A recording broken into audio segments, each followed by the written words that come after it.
Now, if we keep looking further down in chapter 4 of Leviticus, it says in verse 20, just rounding out after explaining what to do with the sacrifice of the sin offering, in this way the priest will make atonement for them and they will be forgiven.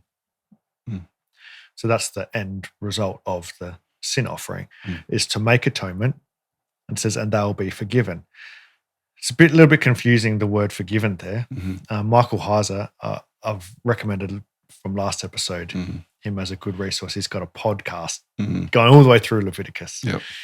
And he says that the term for forgiven there means wiped clean. So it's a ritual wiping clean of ritual impurity. Yep. It's not exactly the same as our idea of forgiveness as forgiving transgression. Yeah, Anyway. the sins of a high hand kind of thing. Yeah. Yeah.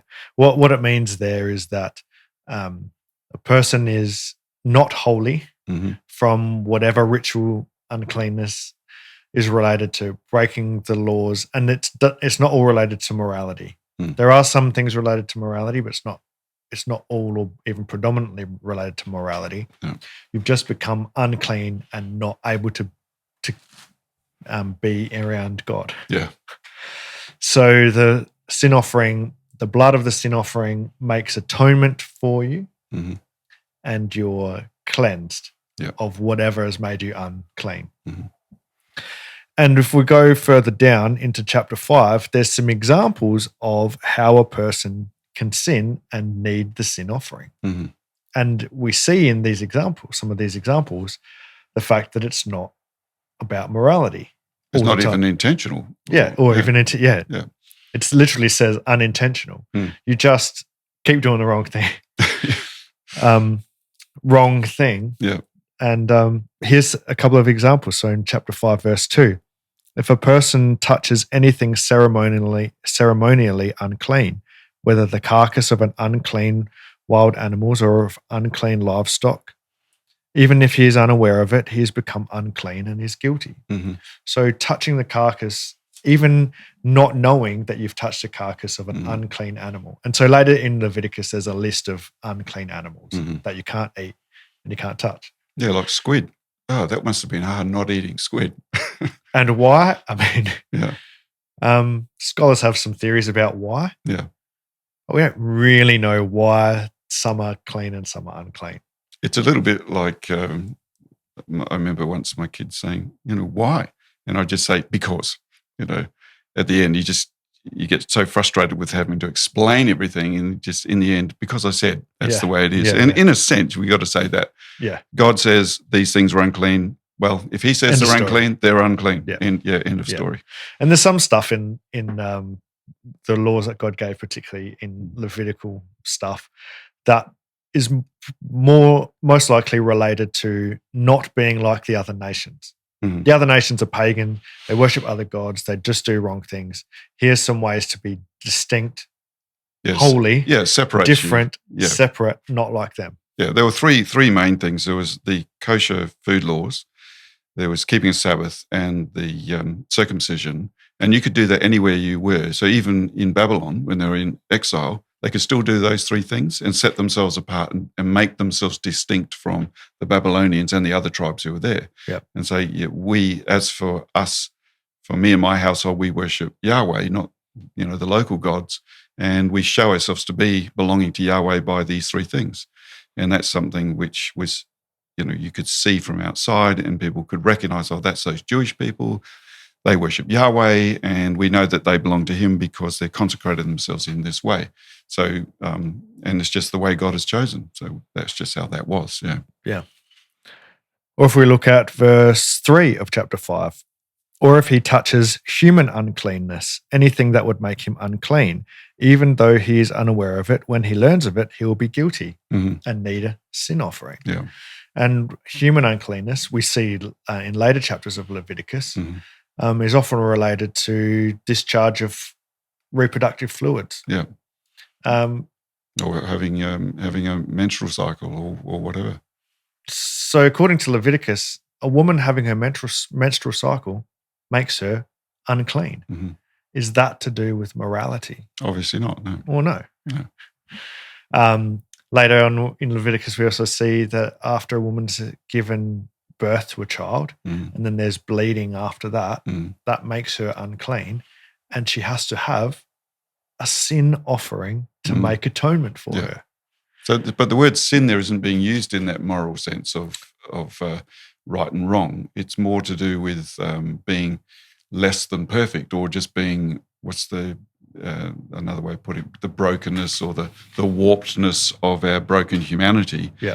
Just in itself, just being a broken human being is sinful in that sense. Yeah. And I think this actually gives us an idea that our concept of sin is bigger than what we think. Mm-hmm. That it does include a moral failure. Yeah.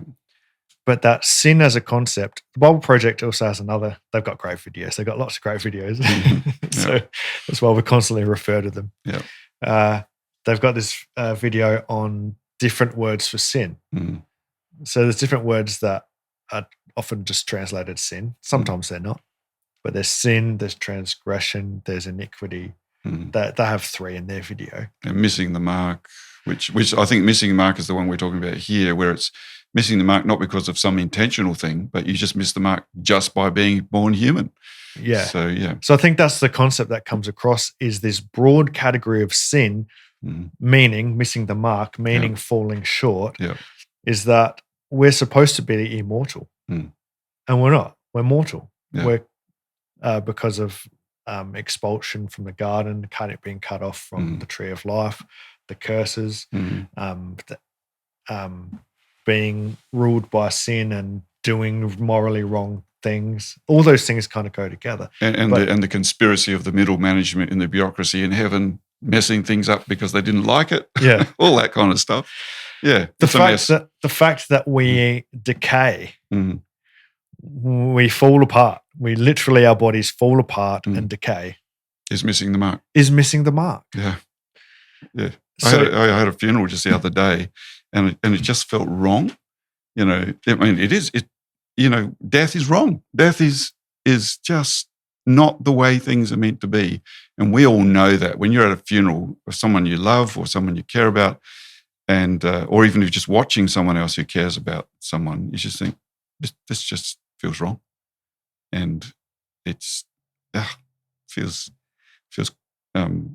It gets right into your bones and reminds you of your mortality. And mortality is not part of the natural way that God created things to be. No. So, yeah. So I actually think that having a broader understanding of this concept of sin, including mortality and the corruption of the natural world to decay, which, Romans chapter 8 is a key passage that talks about the whole creation itself being bound, subject to corruption, corruption, and to decay, and waiting for the freedom of the sons of God. Yeah, well, it actually says waiting for the day of the glory, or the liberation of the glory, or the glory of the liberation of the children of God. It can be translated both ways, but we are not currently fully glorious, but one day we'll become what we are. And when we are, then creation itself will be liberated from corruption, which is to say death will be no more. Yeah. And so that's getting into things of new creation and resurrection and those. But that's those all amazing things. Yeah, but that's all symbolized here in the Old Covenant oblations and the system of sacrifice and so on. That's all in there in seed form. And if we and then that brings this idea of atonement. We see atonement then is so much bigger than just making payment for immorality. Rather, it is fixing the entire problem of death and corruption and everything that comes with it. So this bigger idea of sin, to me, that can make more sense of some of the New Testament passages about Jesus, for example, that he became sin for us. Yeah. What does it mean that he became sin? I think it means, to some extent, he became mortal. Yeah. He became human. And he didn't have to. No. He could have stayed in heaven stayed immortal in that Mhm. sense, stayed separate from the Yeah. corrupted, broken, bound creation, but he didn't. He entered it and he became sin. Mhm. He became mortal. He became He became what we decaying. are. He became what we are. Yeah. Yeah. Yeah. He went to Which the bottom of the is- cesspool of humanity. Yeah. Yeah, which is falling short Mm. just in our very nature. Mhm. And this is what comes out in the Leviticus and the sin offering and that sort of thing, just being human. Mm.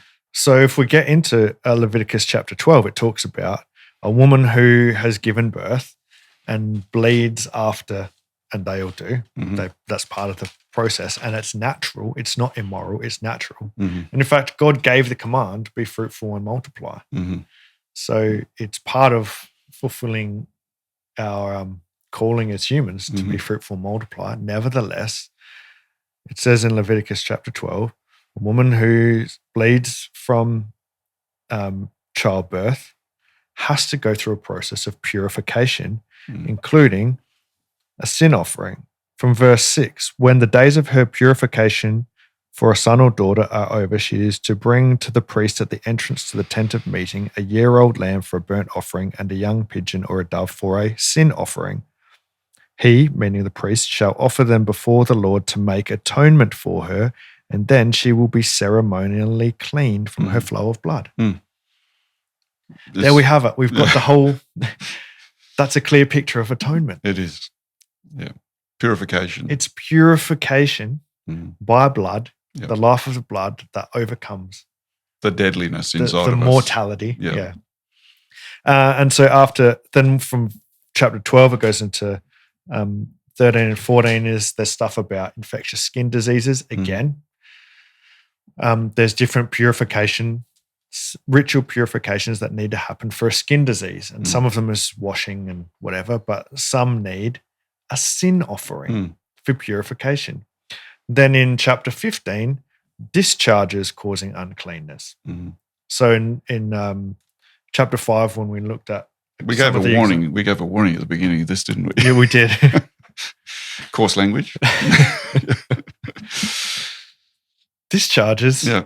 So in chapter 5, we talked about a couple of the examples that would need a sin offering and is coming into contact with human uncleanness. Yeah. And one of the ways of human uncleanness is bodily discharges. And you go through chapter 15 and it's a lot to do with reproductive fluids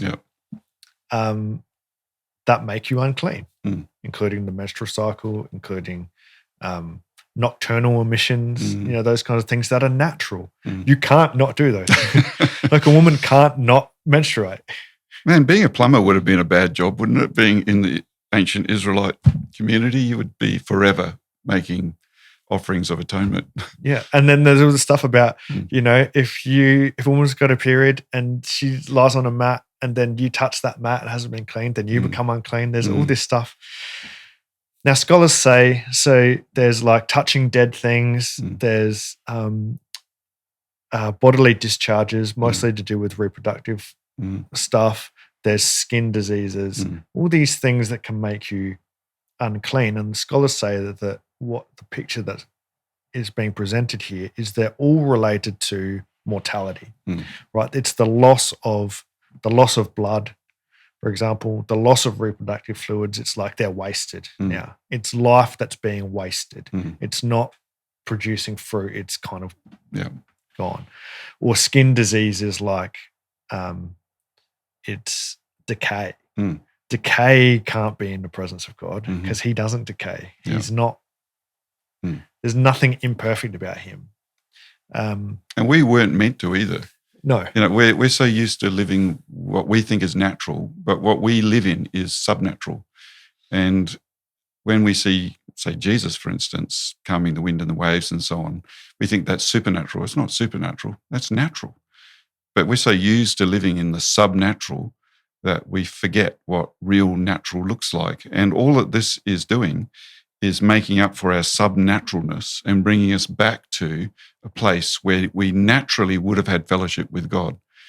And so it's making a way for the subnatural to not dwell in the supernatural, but to dwell in a perfectly natural way with God. And then, of course, Jesus is the example par excellence of what that would be in the fullness of time. And one day we'll be just like him. When he appears in glory, we'll appear in glory like him. We'll give up our immortality to take on, give up our mortality to take on immortality. And not just in the sense of living forever, but in the sense of full eternal life, living in the fullness of glory of the glory of God. And all of this is pointing forward to that and making a way for this subnaturalness of our deadly lives to be cleansed and atoned for, so that we can maintain fellowship and covenant with God. Yeah. And not only for them, but so that they could pass that on to the next generation and the next one and the next one and the next one and the next one and the next one, until one day the Messiah would appear in their genealogy, who then would redeem not only Israel, but the whole world. And that's, again, if you don't have this picture of the gospel about the Messiahship of Jesus and the kingdom of God and all that, then you can't really understand what's going on here. And for me, personally, coming to an understanding of the gospel, not as being atoned, not as substitutionary atonement, paying for sins and all that the gospel is about Jesus being the true man for all humanity, then it makes the Old Testament go, puts the lights on again, and you go, oh, well, that makes sense now. Whereas before I used to just go, Leviticus. It's so weird. Yeah, just weird and messy and so on. And I can honestly say I actually want to read Leviticus and Exodus and even Numbers, for goodness sakes. And because there's something there, and just go, it's all part of a big story. It's all part of a big thing. Yeah. And it all makes sense. And look, I'm not going to be saying that it's not weird. It is. It's unusual. Yeah. But God's not like everything else. He's unusual. He's unique. He's different. And so I actually heard a person who was not even a believer, a historian, was talking to a Christian and said, no, you Christians, you should embrace all the weird stuff, because it's what makes you different to everyone else. There's kind of this pressure just for everyone to be the same, to be kind of uniform in their understanding and spirituality, this kind of universal spirituality. The spirituality we find in the Bible is different, because God's not like any of the other gods, and he's not like any other system, and he's not like us. Yeah. He's different. And thank God for that. Yeah. I don't want to live like this. If life was like it is now forever, forget about it. That's not interesting. I want this cool, weird stuff, the glory of God, to be in the presence of the people. That's what I want. Yeah. So, yeah, you're pretty weird, so you fit in. Am I weird like God? Do you feel like in the presence of God when you... No. No. Not sorry. that kind of weird? No. No. The unclean kind of weird. Yeah, no. I'm just talking. You're heading it. You're heading towards it. Whatever. Yeah. Anyway, we'll probably have to edit all that out. But I think we have sort of got there. Yeah, I think hopefully you get this idea that it's a different way of thinking, and it's different concepts, and we're not able to just really grasp it. Because it's an ancient way of seeing the world, and we don't no one understands why. I mean, we can sort of say conceptually that blood represents life, but what does blood actually do? Like in the kind of spiritual realm, we don't actually know. No. I was actually reading just before this a passage from T.F. Torrance in Atonement, and he talks about how the high priest went behind the veil, and he did it outside of human sight. So he did it so the people didn't get to see what was going on there. And in a sense, there's a mystery behind the curtain. And even what happens with Jesus on the cross, we cannot mechanize that or conceptualize that. All we can do is say that it happened, and these are the effects. Yeah. But to explain it and to put some kind of explain the mechanisms of atonement, or to be able to formulate it and put it into a theory, can't be done. No.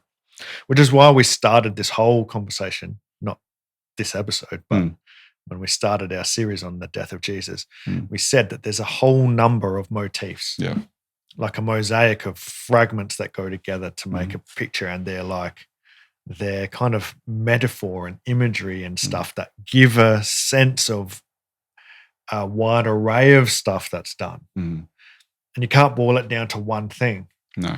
But within that, there's an element of atonement, which is what we're talking about here. That atonement is an element, and atonement itself is a picture that we can't fully grasp how it works.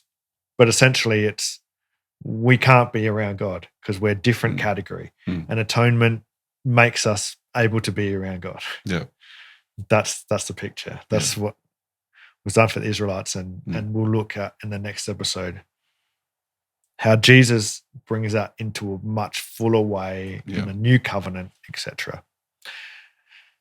But again, not everything. The New Testament refers to Jesus being a sacrifice. Not all of that's about atonement. The New Testament talks about the blood of Jesus, and not all of that is about atonement. Yeah, because blood is used in different ways. Anyway, we should probably talk about, to finish off, the Day of Atonement. And we said ages ago, talking about the Last Supper, the Lord's Supper, that it was on the Passover, not the Day of Atonement. Yeah. But the Day of Atonement is significant in the life of the Israelites, and it was where atonement was done en masse.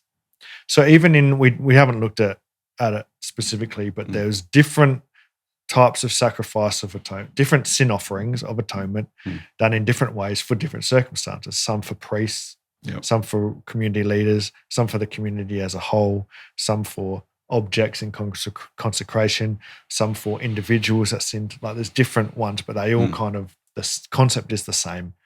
Atonement makes you acceptable to be in the presence of God. Yeah. The Day of Atonement is like a big national renewal of the insurance policy every year. Yeah. Yeah. So we might need to read a bunch of the scriptures here, but it starts with in Leviticus 16 from verse 2. So Aaron at the time was the high priest. So Aaron represents the high priesthood because Aaron's sons that were the high priests, continuing down the generations. The Lord said to Moses, "Tell your brother Aaron not to come whenever he chooses into the most holy place behind the curtain in front of the atonement cover on the ark, or else he will die, because I appear in the cloud over the atonement cover." We should probably explain stuff about the atonement cover and behind the curtain and the ark and whatever, just briefly about what's there. Just quickly, what's there? Well, it's where heaven and earth are joined in that place, and right between the two cherubim on top of the Ark of the Covenant was what was called the mercy seat, and that was considered the epicenter of the presence of God amongst the people, and that's actually where we get this idea of propitiation from too. By the way, that's where mercy is made at that place. I think some of our modern concepts of propitiation differentiate from that and take us away from that. Yeah, and so you couldn't just wander into the presence of God, as it says here. Or you'll die. Oh, you'll die. And that was only Aaron that could go in there anyway. Yeah, he couldn't go in whenever he wanted. And it's not a punishment either. No, your death is not a punishment any more than if I walk into an electric fence and there's a warning on it. It says, I actually saw a sign like this in the Northern Territory. It said, "Do not touch this, or you will die." Right. And then, just to be clear, somebody had added underneath, and it will hurt the whole time you're dying. Well, that's what this is. It's not saying if you do that you'll be punished. Rather, it's just if you walk into this electric fence, you're going to die. Yeah. So it's for your own good. I'm saying don't do that. Anyway, I got away from the question, which was so what's in there is the mercy seat, is the Ark of the Covenant. Yeah. Which is had cherubim on top. Yeah. And it says here, because I appear in the cloud over the atonement cover. The atonement cover was the name of the cover on the ark. And why it's called the atonement cover is made clear in the Day of Atonement. But so God's presence in the cloud was there in the most holy place above the Ark of the Covenant, which is basically his throne. Later in the Bible, it describes the ark and the mercy seat and the cherubim above the cherubim as God's throne. That's where he is in the temple. His presence is there. So Moses can't just go in whenever he wants, or else he'll die. Yeah, Aaron. Aaron can't go in whenever he wants. Yeah. So then the Day of Atonement is the day that Aaron can go in, and there's this whole ritual that's prescribed, and it's for, well, let's have a look at what it's for. Do you want to read verse 7 to 10? Then he is to take the 2 goats and present them before the Lord. Oh, sorry, just to say that there's lots cast. You've got to pick 2 goats. Yep. And lots cast, one is for the scapegoat, one is for the sin offering, and we'll see how that plays out. But anyway, continue. You can imagine the goat going, please let me be the scapegoat. He, that's Aaron, is to take the 2 goats and present them before the Lord at the entrance of the tent of meeting. He is to cast lots for the 2 goats, 1 lot for the Lord and the other lot for the scapegoat. Aaron shall bring the goat, whose lot falls to the Lord, and sacrifice it for a sin offering. But the goat chosen by lot as the scapegoat shall be presented alive before the Lord to be used for making atonement by sending it into the wilderness as a scapegoat. So there's 2 goats going on. There's one that's a sin offering, and we've already talked about what a sin offering is for atonement. Yeah. And the other is a scapegoat. And this is the only place that scapegoat appears. None of the other sin offerings have a scapegoat, just the Day of Atonement. But you've got to ask the question, what is the scapegoat actually doing? Is the scapegoat, it doesn't even We haven't die. said what the scapegoat's doing yet. Maybe we should continue reading some stuff that says what it does. Okay. And then we'll explain it. Sure. So from verse 15 to 22 kind of says it. Okay, so then he shall slaughter the goat for the sin offering for the people and take its blood behind the curtain and do with it as he did with the bull's blood. He shall sprinkle it on the atonement cover and in front of it. In this way, he will make atonement for the most holy place because of the uncleanness and rebellion of the Israelites, whatever their sins have been. He is to do the same for the tent of meeting, which is among them in the midst of their uncleanness. No one is to be in the tent of meeting from the time Aaron goes in to make atonement in the most holy place until he comes out, having made atonement for himself, his household, and the whole community of Israel. And then he shall come out of the altar. Then he should come out to the altar that is before the Lord and make atonement for it. He shall take some of the bull's blood and some of the goat's blood and put it on all the horns of the altar. He shall sprinkle some of the blood on it with his finger 7 times to cleanse it and to consecrate it for the uncleanness of the Israelites. When Aaron had finished making atonement for the most holy place, the tent of meeting and the altar, he shall bring forward the live goat. He shall lay both hands on the head of the live goat and confess over it all the wickedness and rebellion of the Israelites, all their sins, and put them on the goat's head. He shall send the goat away into the wilderness, into the care of someone appointed for the task. The goat will carry on itself all the sins to the remote place, and the man shall release it into the wilderness. So that's a big, heavy passage, and that's probably where we've been circling around coming to this. But this idea of the scapegoat, so many people have the idea that the scapegoat is the goat that's paying for the sins. It's actually not. It's doing a completely different task. It's symbolic of the sins being carried away, as it says in the Psalms, for instance, that my sins have been carried as far as the east is from the west. Yeah. So it's a sign of this, of the completeness and the depth of the forgiveness of sins. It's saying, because of what I've done for you and all the oblations and the gifts and the grace I've made for you in this system, what that means is, symbolized by the scapegoat, is all your sins are now carried off and carried away as far as it can possibly be. Yeah. So the goat is not paying for sins. No. It's carrying them away. Yeah, it's not punished. No. And the goat is the only animal in the entire sacrificial system that doesn't die. Yeah. well, it eventually dies. I mean, they're not Yeah. immortal, these goats. Yeah. They don't live forever. Yeah. But they're not killed as part of the. Mm. Yeah, it's not a punishment. We talked in the last episode about there's no substitution in any of these things.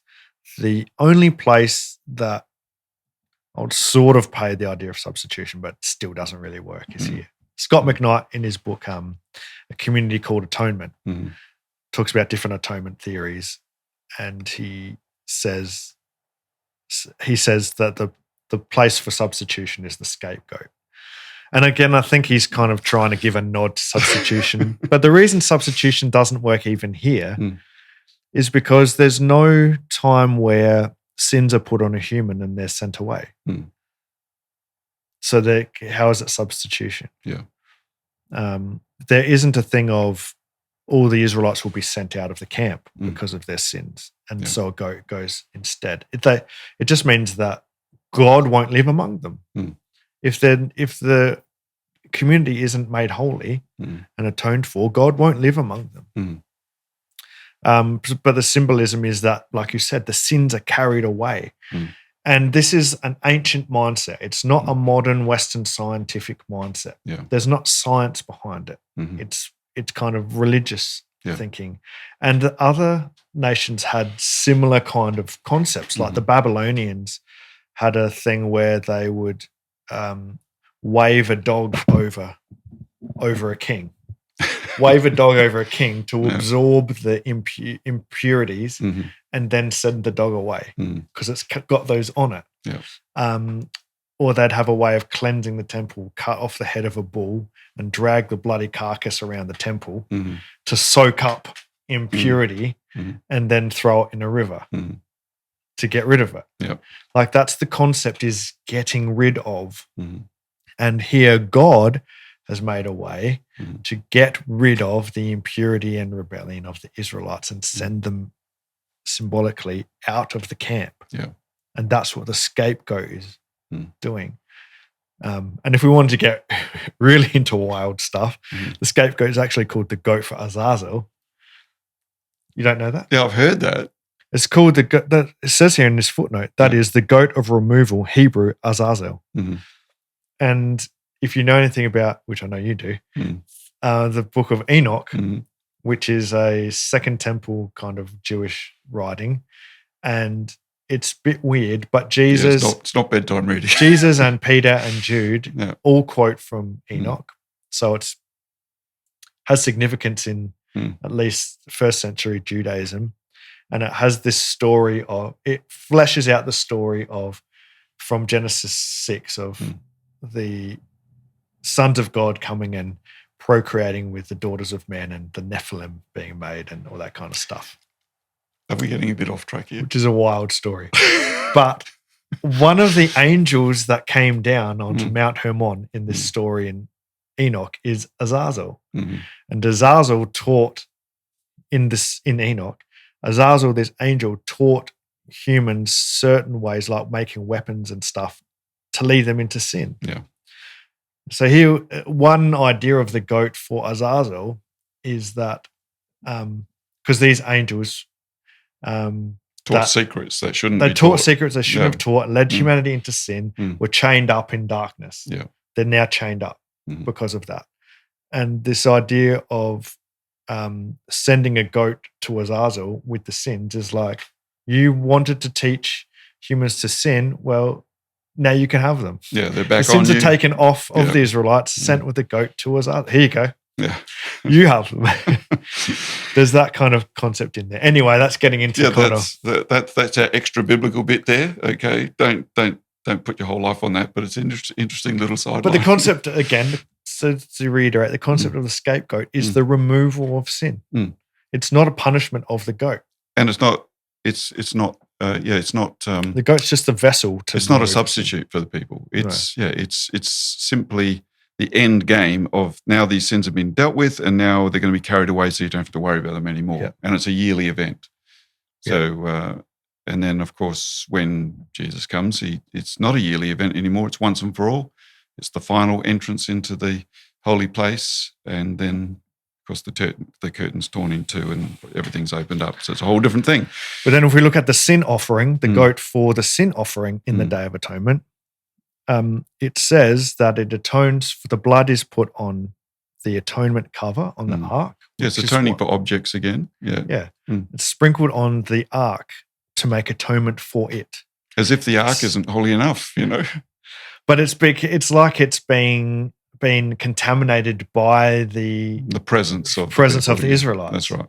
And so the atonement cover is atoned for. The tent of meeting is atoned for.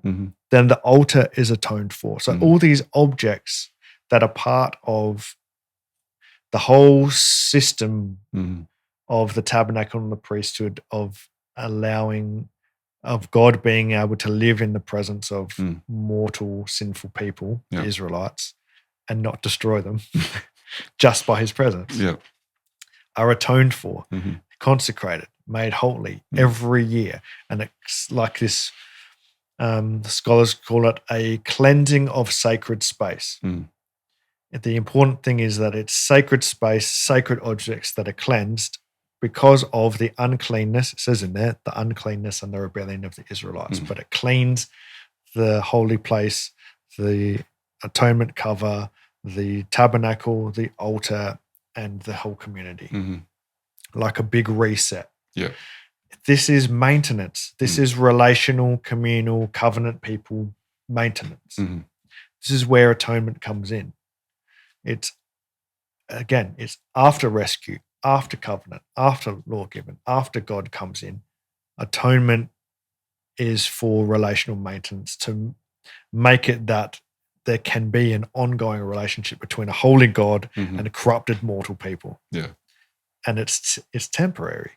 We see that this system is temporary. Yeah, it's maintaining things until the true Lamb of God comes. Yeah. And as the way I like to describe it is that it's kind of paying the interest on a loan that you can never pay 1 cent on the principal off of. But why are you talking about payment again? I'm not meaning it in that way. I'm just using it as an illustration that you can live in a house. Let's say you had a mortgage on this house, and it allows you, this system allows you to live in the house, but you can never own it. You never have a sense that you belong there. Yeah. But then one day, the principal, not only the interest, but so the sacrificial system just maintained the interest. Yeah, that's right. But the principle was not worked out. Then Jesus maintained the interest in the way that just to keep the bank from taking the house. That's right. So you're not foreclosed on and you can live there. Yeah. So the Israelites get to live in the presence of God. And then Jesus comes and he buys the house outright and then gives the title deeds to us. And so that's the difference between the old system and the new. But that old system was the foundation upon which the new thing would be ultimately built. And the way that Hebrews talks about it, he talks about it in that way, that the old system does pays the principal, and then in the new covenant, the house is given to us for free.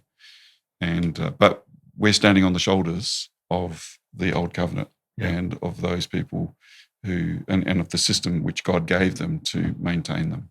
Yeah. So maintenance is just the best way of putting it. Yeah. Yeah. So hopefully this whole complicated thing of atonement is making more sense. Hopefully. Even though, we can't nail it down. No. You can't. This whole thing of Jesus' death as a whole has lots of parts to it, and we can't nail it all down. No. We can only get parts of the picture, and you get a sense of what the picture makes up. Yeah. And atonement is a part of the picture. And we can get a sense of what atonement is, even though it's a bit foreign to our way of thinking. Yeah. Yeah. Okay. Anyway, this has been a really long, probably a double episode. I think so. by now.